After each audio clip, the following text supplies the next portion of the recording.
आदर्श शिक्षण समिति बाड़मेर, कक्षा तृतीया, विषय हिंदी। आपका पुनः हार्दिक स्वागत, हार्दिक अभिनंदन। हिंदी रचना में हम पढ़ रहे हैं संज्ञा। संज्ञा को स्पष्ट करने के लिए हमने विभिन्न उदाहरणों को देखा और विभिन्न उदाहरणों को समझने के पश्चात स्पष्ट हुआ कि किसी प्राणी, वस्तु, स्थान, गुण, दशा या अवस्था के नाम को संज्ञा कहते हैं। संज्ञा की परिभाषा स्पष्ट होने के बाद हमने संज्ञा के भेदों को समझने के लिए सर्वप्रथम कुछ उदाहरणों को देखा और उन उदाहरणों को स्पष्ट होने के पश्चात हमने ये जाना कि संज्ञा के मुख्य रूप से 3 प्रकार होते हैं: व्यक्तिवाचक संज्ञा, जातिवाचक संज्ञा, भाववाचक संज्ञा। सबसे पहले व्यक्तिवाचक संज्ञा।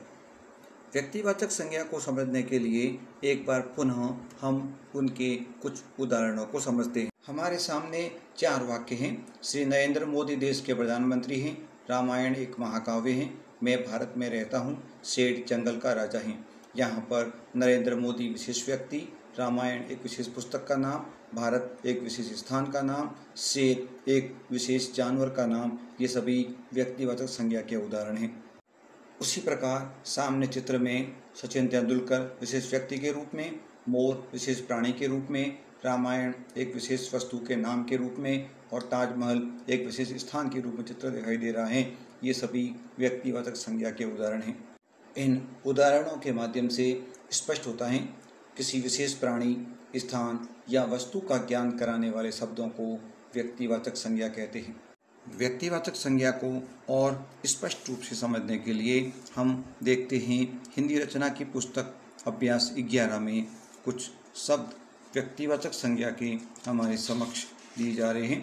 इन सभी शब्दों को हमको ध्यान से पढ़ना है और ध्यान से पढ़ने के पश्चात इस व्यक्तिवाचक संज्ञा में से कौन सी विशेष प्राणियों के नाम हैं, कौन सी विशेष स्थानों के नाम हैं तथा विशेष वस्तुओं के नाम हैं, इनको अलग अलग करके निम्न तालिका में आप भरिए, जिससे आपको व्यक्तिवाचक संज्ञा के बारे में स्पष्ट हो जाएगा।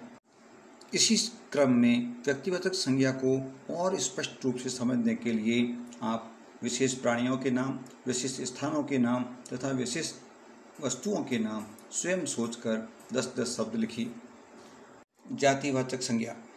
जातिवाचक संज्ञा को समझने के लिए इन 4 वाक्यों को पढ़ते हैं। लड़का बाजार जा रहा है। वह एक पुस्तक है। वे सभी शहर जा रहे हैं। पेड़ों पर पक्षी बैठे हैं।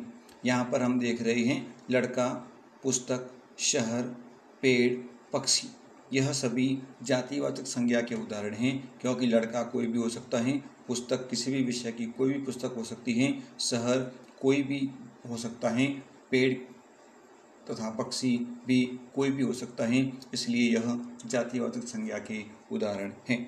जातिवाचक संज्ञा के कुछ और उदाहरण सामने कुछ चित्र, वस्तु और प्राणियों के दिए जा रहे हैं। ये भी जातिवाचक संज्ञा के उदाहरण हैं। स्पष्ट होता है किसी व्यक्ति, स्थान या वस्तु की जाति या वर्ग का ज्ञान कराने वाले शब्द जातिवाचक संज्ञा कहलाते हैं।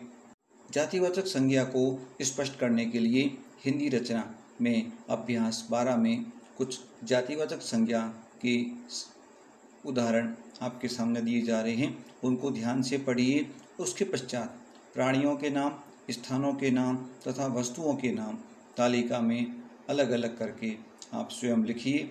उसके पश्चात 8-8 नए शब्द प्राणियों के, स्थानों के और वस्तुओं के आप इस तालिका में लिखिए। भाववाचक संज्ञा।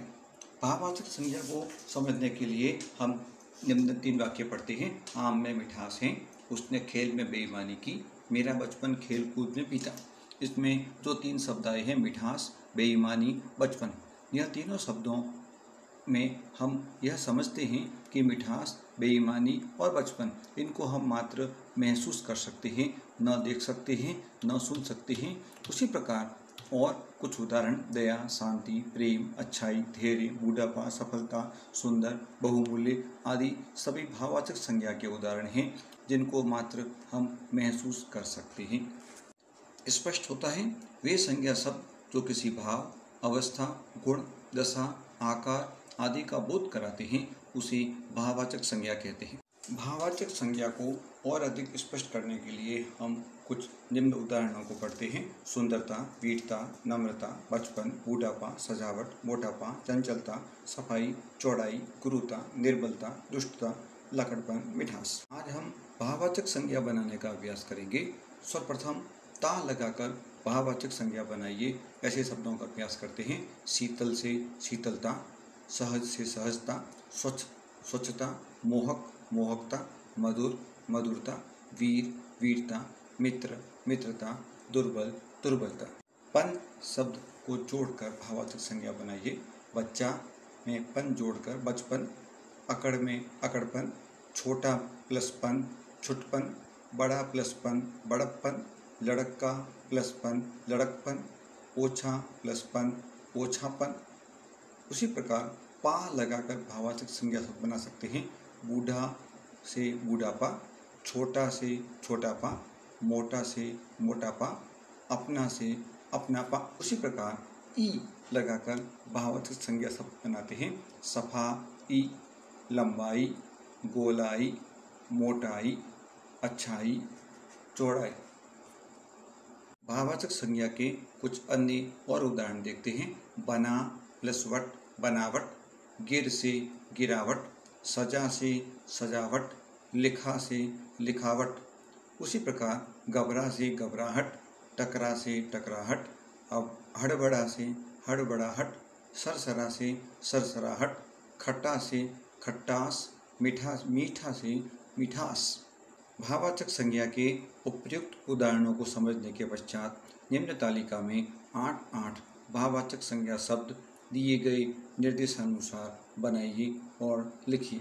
संज्ञा के बारे में हमने जो जानकारी प्राप्त की उसके आधार पर निम्न प्रश्नों को हल कीजिए।